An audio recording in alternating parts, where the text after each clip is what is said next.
without further ado, let's just begin with the interview. Before we delve into the esoteric conversations about economics and the jargon which most economists use to converse in, I just wanted to ask you, how has life in online mode been for you? How has the pandemic been for you? How has not just teaching but also learning in many aspects been for you, Hmm. because it has been life changing for most of us. So I just wanted to know more about Yes. what your experience has been like. Okay. Well, it has been, I guess, like for everyone, a lot of work intensification, I call it. Obviously, when we work online, there are advantages, of course, in terms of, maybe we feel we're not wasting time commuting to work and back from work so much as we used to. Maybe we feel we are more efficient. However, my impression is that actually we tend to, there's been a proliferation of meetings. There has been a tendency for organizations to assume that people would be available around the clock, literally 24/7. And that has been really difficult. So the balance of work and life has been made a lot harder, and also the balance between work and work, to be honest, has been made harder, because it is both on the teaching and the research front, things have happened which I think have made it really hard to reconcile working well. We've had to do a lot of, starting with the teaching, we've had to learn how to interact with students in this medium. And to be honest, it works well with some students, and potentially also increases access for students that perhaps found it difficult to travel, that had constraints of various kinds. So that maybe has widened the access for students. And of course, lectures in this mode are recorded so they can be watched again and again. Maybe it has made the access to the information itself a little bit easier on that score. But I think the interaction has suffered enormously. So I personally am someone that in the classroom doesn't really sit at the desk. In fact, I don't think I even use the chair ever. Rather than possibly I throw my jacket on it, and then I sort of talk and I move around, and I depart from perhaps what my slides are supposed to be about, to comment on current affairs and to discuss with the classroom. And, all of those things are so much harder. You're really feeling like, if it's a small group, they would still happen, of course, because you see each other's faces and you can create some interaction. But when it's very large groups, that is really a bit gone. And yes, you have these online, polls and little surveys and little quizzes, and Right. you can keep up open chats, but they will be inevitably dominated by the 3 or 4 people who are, more inclined to interact in that way. The upper So echelon of students in the classroom. Right. yes, it's kind of harder also to reach out. I know I need to see people's faces when I Right. teach. I really do. Hmm. Because I get a sense, am I explaining this concept well, or do I actually need to go over it again? Hmm. Am I, are they with me, or am I losing them? That kind of, unspoken interaction that goes on has been really lost. In terms of research. Again, you know, you have research collaborators that are usually people you've been working with in a long time. So, in that sense, that problem of meeting someone new and not quite being able to get all the signals because you're missing the physical interaction isn't really a problem. But what is a problem is that you set up these meetings. to be like just one after the other, relentlessly trying to be productive. And that's not how research often Mhm. works. Mhm. In the kind of physical world, on a research day or half day, perhaps you would meet with a co-author, and perhaps you would start by having a coffee or having lunch and start discussing work over lunch. And then you would move to, an office where you would get work done, but at the same time, you sort of dilute the research into other conversations, but those things are actually making the research happen better. They are not just chit chat, to fill spaces. They make you connect with the other person's brain better. They make you understand each other better. And I think that is really a pity that it's gone. And so I can see the widening access. I can see, I work a lot on gender inequalities and other inequalities. And of course, having caring responsibilities myself, working more from home has made life easier in some respects. The existence of all these fantastic online seminars that we've all been able to join up for, from say top universities around the world. You can just sign up online, and you can even have it recorded and watch it again. So access has increased, but because the pressure on people has increased as well, we've not necessarily, we are coping. I think we are coping. I don't think we are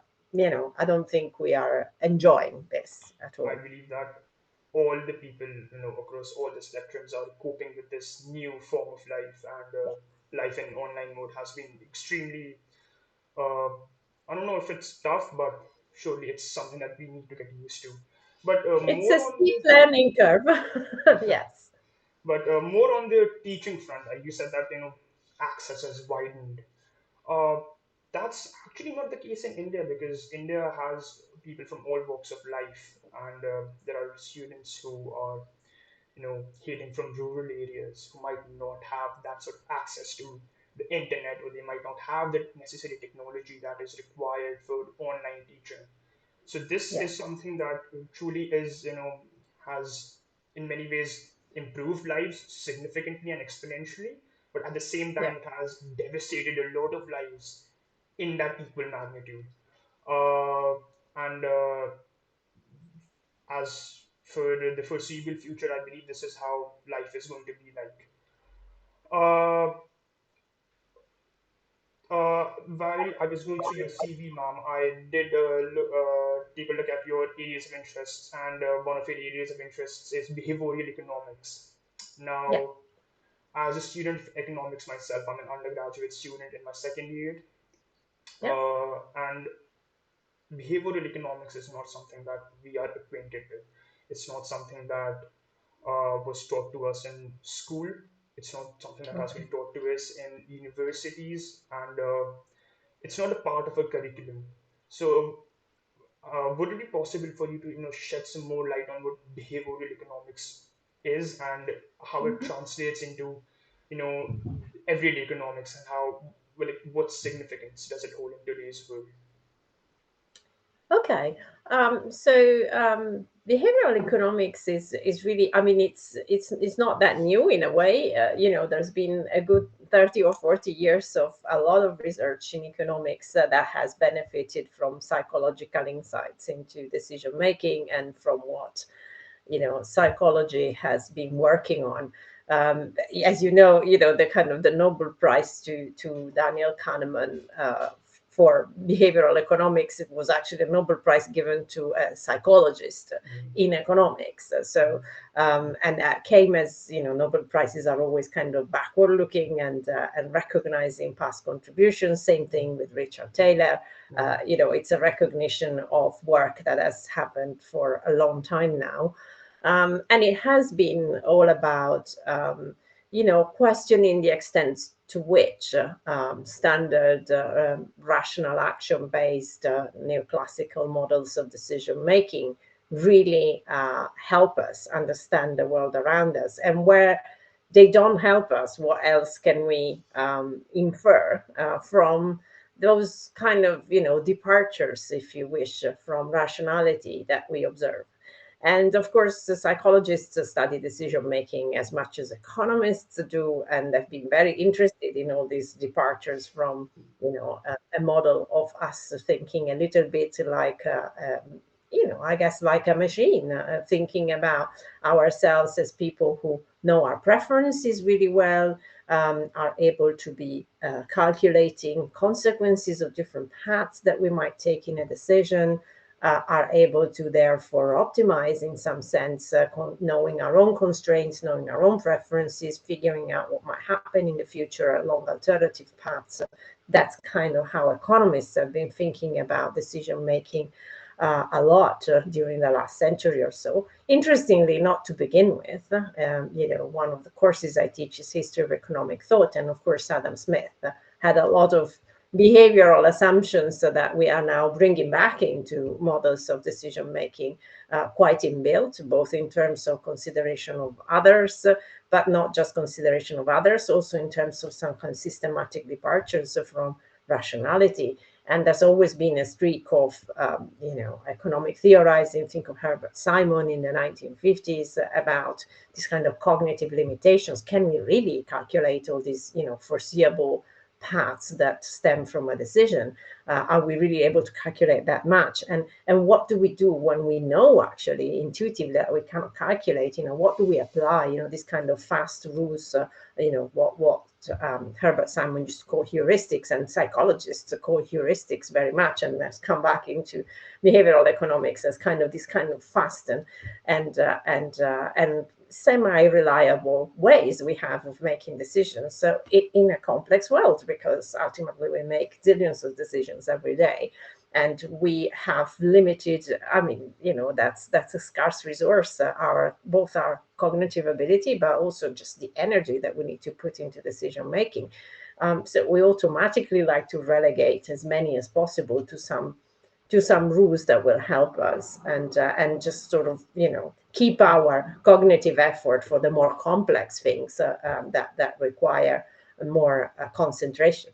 So that idea is a bit at the center of behavioral economics. It's about thinking, okay, it's not just about cognitive limitations or cognitive distortions. It's actually about what are the ways in which we make decisions. So what kind of heuristics do we apply? And what kind of systematic things are there about human beings that don't quite make them like perfect, like calculating machines? We all, for example, tend to discount the future a bit too much, don't we? I mean, whether it's a problem of deciding on a diet or a course of exercise or saving enough for retirement, these are similar problems.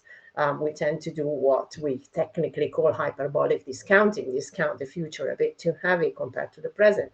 But we also, and that is really the central insight of the work done by Daniel Kahneman with his co-author Amos Tversky, who would have probably shared the Nobel Prize with him had he not, unfortunately, passed away very young, was this idea that we're actually, we're loss averse. So we don't evaluate in symmetric ways in the domain of gains and losses from different courses of action, different decisions. So we need to kind of account for that in our models of how people make decisions. We're also not very good. We don't understand probabilities very well. We're not actually geared up. Our brains don't work in that way. So this idea of trying to find out other systematic ways that we know our brains work in, and trying to incorporate that back into models of economic decision making is what behavioral economics is all about. And of course, it's been applied in a range of areas, from finance to labor markets to education. There's a wealth of areas. Of course, once you start thinking about decision making a bit differently, then the applications for decision making are endless, just as our decisions every day are endless. Right. Well, that was on behavioral economics, and labor economics is something that a lot of students are acquainted with. It's a huge part of our macroeconomic curriculum. Uh, Another question that I'd like to ask you is, whilst I watched a video of yours where you were discussing how economists generally have this tendency to, not interact with the masses in a manner where the masses are able to understand what they're saying, in contrast to Mhm. scientists. And I mean, that's that's something that is out there. For example, Neil deGrasse Tyson, who is this brilliant American physicist, he has a way of explaining things to the masses, wherein a toddler would be able to understand what he's saying in his entirety, but an economist is someone who struggles in that area. What Mm. do you think is the reason as to why economists generally have a tougher time conversing with the people on social media, or and how is it that they can improve upon this? Mm.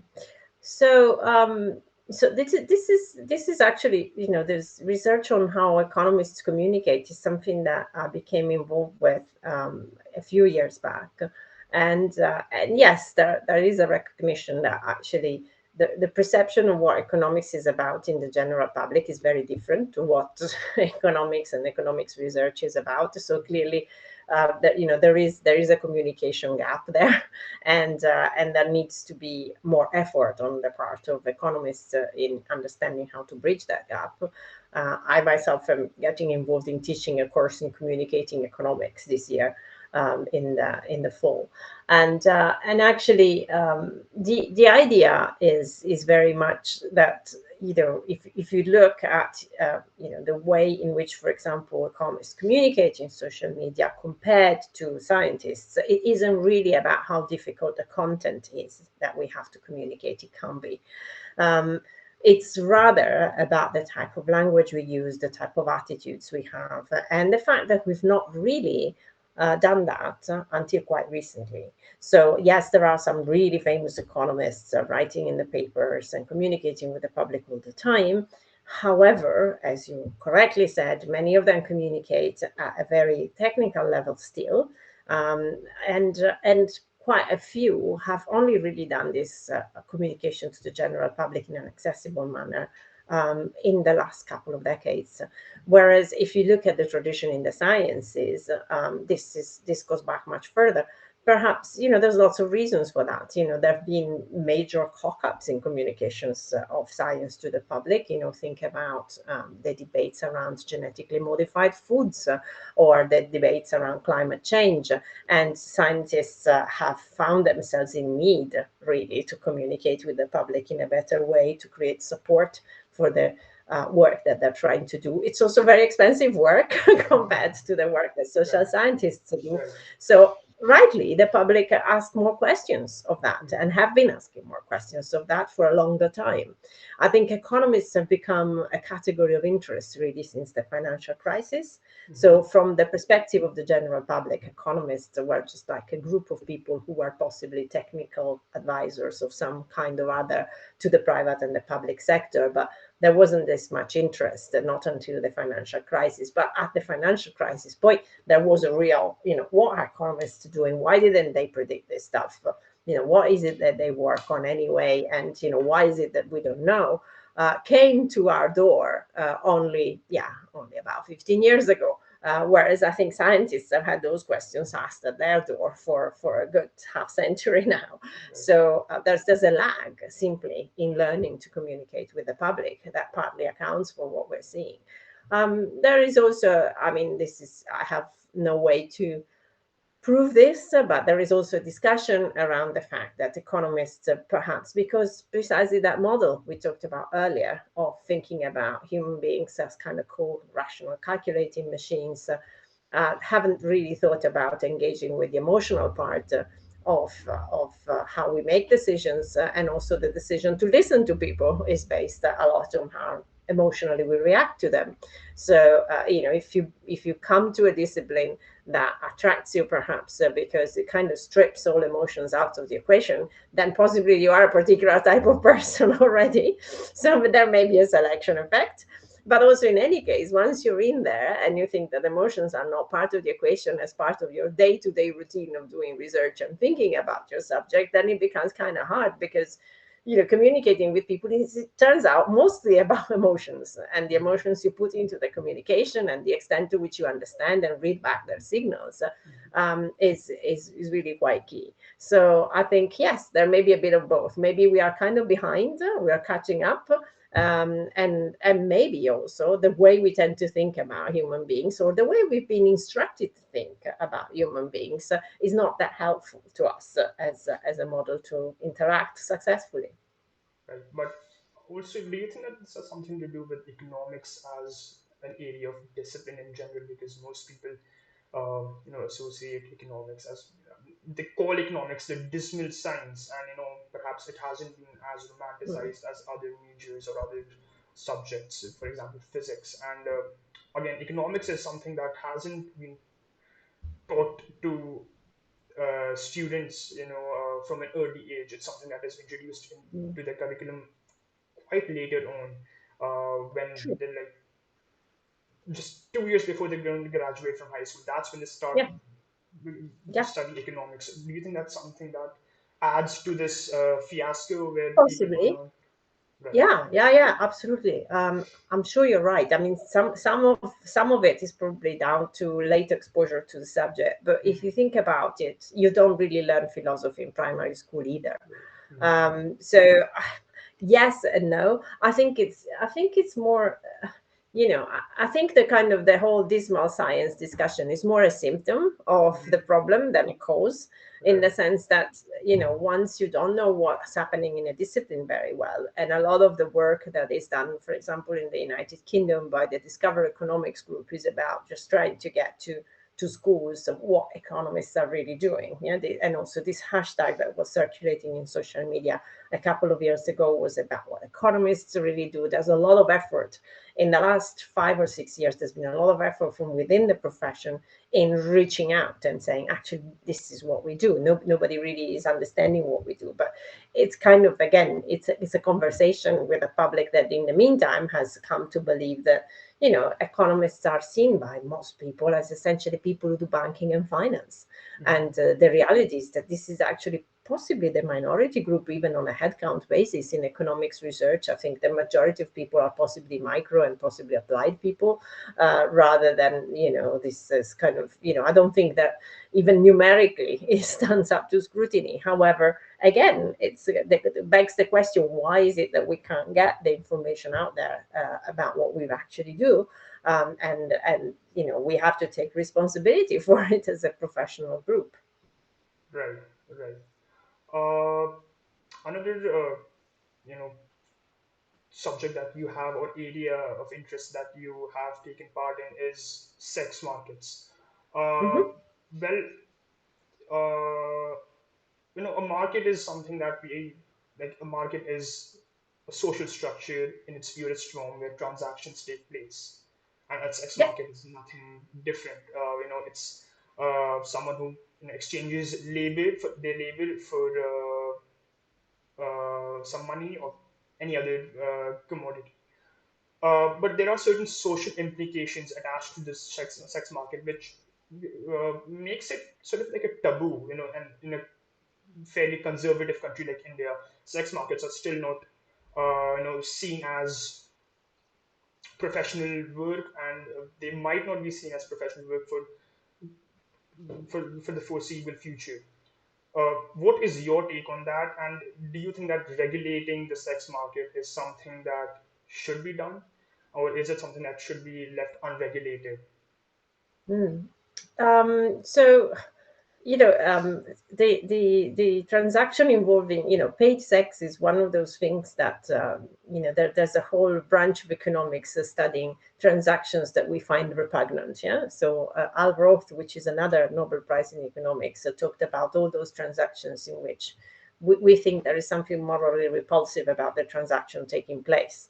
And so societies react in different ways. And as you rightly say, more conservative societies really would prefer a strategy of trying to eradicate prostitution, but not just more conservative societies. The model that is currently being really pushed in a very significant way across Europe is the Scandinavian model, which again is for the eradication of prostitution. That doesn't come from a place of conservatism, it comes from a place of particular branch of feminism that thinks that sees all paid sex as a form of sexual violence. And so There are many groups for different reasons across the political spectrum that do not want prostitution or sex work to be recognized as a form of work, and that either for concerns regarding violence experienced in the trade, which is very significant, or for concerns of public morality. But either way, they would rather, in the Scandinavian model, for example, proposes criminalizing clients as a way to eradicate the problem, because they don't, they see sex workers as victims in the trade. Now, you know, as usual, I mean, again, I'm an economist, so I was never going to come into this wanting to kind of philosophize about the rights and wrongs of prostitution. There's plenty of philosophers, starting from Martin Nussbaum, that have done a lot of work in that, explaining what the issues may be. What we try to do as economists has been just look at the welfare of participants in the trade under alternative regulatory regimes, and that's the only thing that economists typically do, right? You just look at what are the welfare outcomes from different policies or from different regulatory regimes, and that was the approach very much. And also, of course, we try to look at who's in the trade and who's in different segments of the trade. There are segments of the trade which are absolutely about the story of pure exploitation, violence, physical and mental, and extremely problematic. And there are sectors of the trade in which actually sex workers retain a lot of control over what they do, retain control over the activity itself, the conditions, the safety, the earnings, and for them it's actually a real earning opportunity, a money making opportunity that sometimes just steps them into other forms of work. So so we Sorry were to trying to be a interrupt. bit more refined I'm terribly sorry about to not just interrupt. lumping it in one. Yeah. Mhm. I'm terribly sorry to interrupt you, but do you think that sex Sure. work is seen as a secondary option, or do people like actively participate in sex work? They like again, a child from an early age wants to grow up to become an astronaut, or No, I don't. someone I don't. I don't really think this. I don't really think this is like you get a vocation to become a sex work, right? right, right, But but neither they do are forced people. into the profession itself due to some Yes. circumstances which are considered not good for the participant. Well, I don't know about that, because not many people actually grow up with a dream to become janitors, or there are a lot of jobs out there that people Right. have never dreamt they wanted to do. They were never their aspiration of a career. They were what was possible. They were who did they know, which networks did they have, what were the expectations of people around them and of their families and of the networks they were in. So this idea that we all just kind of dream up a job and then go out there and find that job is kind of nice, but it's for those of us who are very lucky. Right. uh, yeah, Yeah. to be born in the right place with a lot of opportunities and not too much pressure on us to do this, that, or the other is like quite a unique set of circumstances. For the majority of people around the world, there isn't that much choice. There's a need to survive and to earn, and there are lots of constraints around that come in both the type of resources available to them and the expectations put on them. If you look at in the case of India, quite a lot of the young women who work in red light districts in Indian cities are migrants from particular areas in which there is perhaps even a tradition of sending at least one daughter into that kind of trade. I mean, the choices they have, are they really choices? I don't think so. We have choices, though, on what to advise to policymakers, right? I mean, if we want to actually increase the welfare conditions of these women, we have a choice, right? So we can either look away and say this thing should never happen, and I'm just not going to look there. We can decide, that we're going to take a look at how this work is happening. We're going to look at the violence around that. We're going to look at the sanitary conditions around that. Places where there is a collaboration between institutions and the sex trade, either in the form of health outreach or in the form of policing outreach that is supportive and it's actually checking who's coerced, who's forced, who's underage. are places where you get better outcomes from anyone who's in the trade, including, the sex workers and the clients. Places where usually regulation is looking the other way or actively trying to stamp down is where you lose complete control of who's in there and how the work is happening. So these are the choices we have in practice. And depending on the different countries, those choices have led to very different outcomes for those who are in the trade. So that's really what we've been trying to look at in all of our research in it. What works? Yeah? Does it really work to criminalize prostitution? My answer is no, it doesn't. It doesn't work. It doesn't actually eradicate prostitution. It reduces massively the welfare of the people who are in the trade right now. So unless we think that those people are not worthy, and I have personally spoken to policymakers who actually thought that these people were not worthy, and the general public very often doesn't think they're worthy. I remember I've worked in a lot of research projects also with policing authorities, and I remember one of the things that struck me the most right at the beginning, one of the first projects, was actually the head of the Metropolitan Police Vice Unit in London saying to me, if a girl gets murdered, and we say it's a girl, we are going to get a lot of people coming forward to try and give us evidence of when they last saw her and what happened to her. If we say it's a sex worker getting murdered, nobody comes. Mhm. Nobody comes forward to give evidence. People at the back of their mind think these girls are trash. So, you know, There is it's an underlying, notion in what do we society want? wherein this, profession has been demonized and antagonized. Uh, but coming back to the subject of regulating this profession, uh, perhaps if you could like elaborate a bit more on that, like how is it that we can make this profession a bit safer for the denizens of this profession, and just make it safer in general. So to make it safer, I mean, we know places where it's safe. So it's Mhm. not like we have to invent the wheel. We can look at places where it's safer and Mhm. learn lessons from them. That would be my first answer. Right. Generally, these are places where there is good support from outreach services, whether the health service or policing are actually in support rather than trying to stamp down or trying to look away. There are places where prostitution is, but maybe it's not, state regulated prostitution Dutch style, but it's actually sometimes just not criminalized. That can be enough to Mhm. create that link, because honestly, who wants to deal with the police in a friendly manner, or Mhm. when does the police want to deal with these kinds of traits in a friendly manner if it's criminalized? I mean, it enters their targets as people they need to arrest, so it's not going to happen, right? If Mhm. you want a collaboration, it needs to be decriminalized to start with.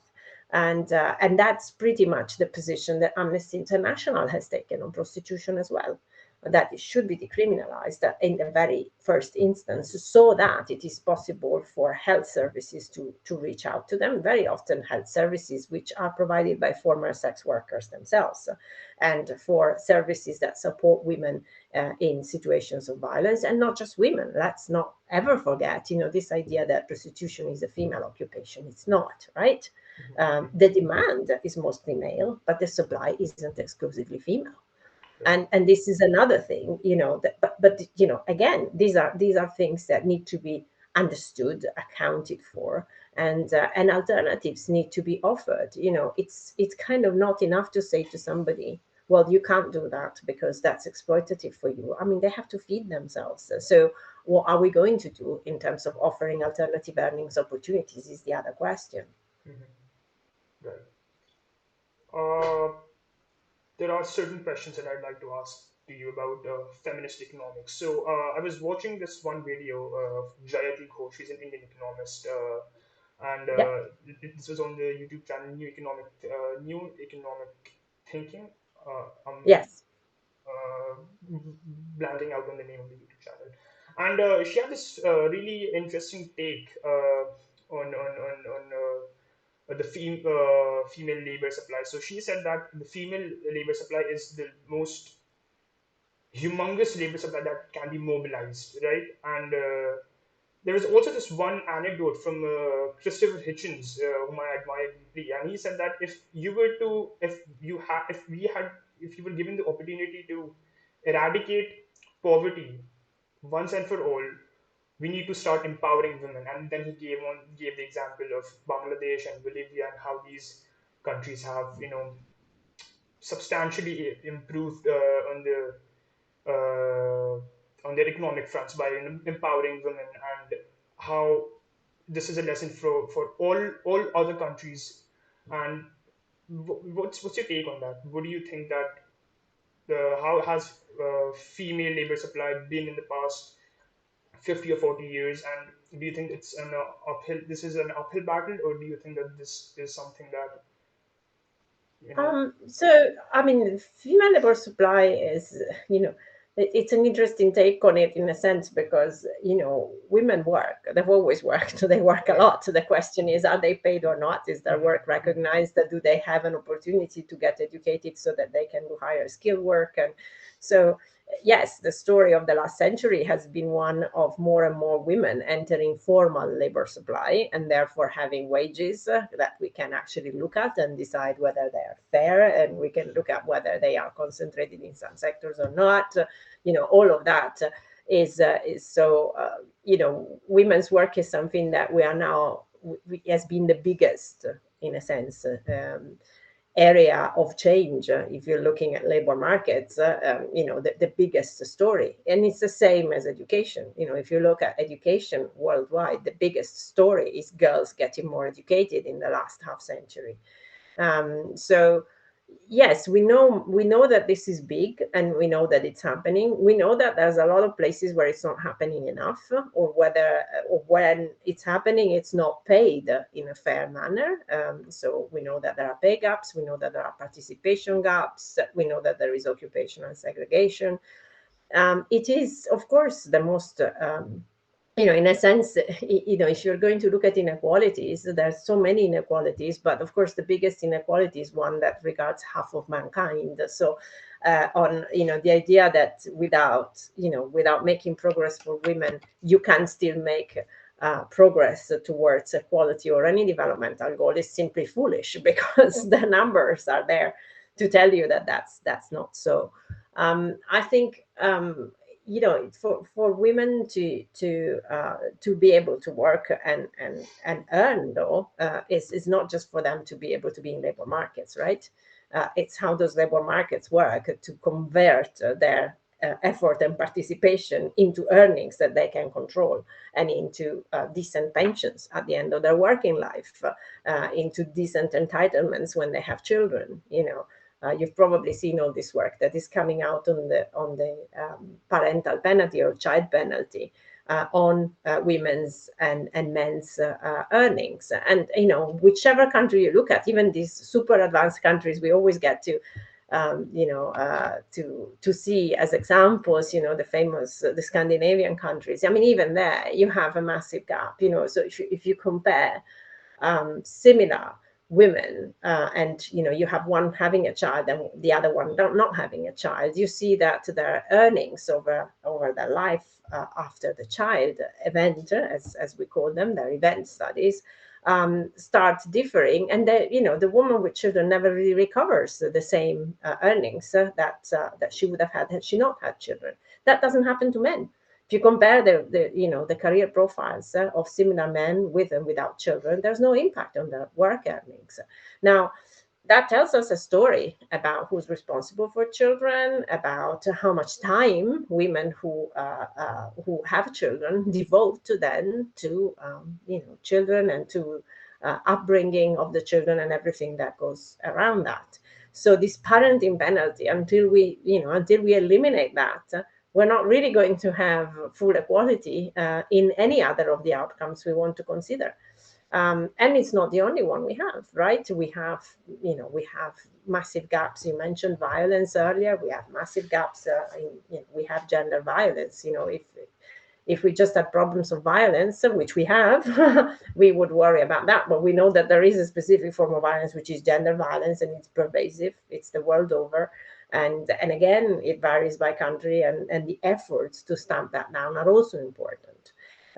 Because then they feed into women being able to actually move around in a safe manner, being able to therefore access more work opportunities, increase their earnings, and it's kind of a spiral, isn't it? So you can never just sort of look at one thing. I mean, they're all interrelated, and for some outcomes are actually the inputs into further outcomes.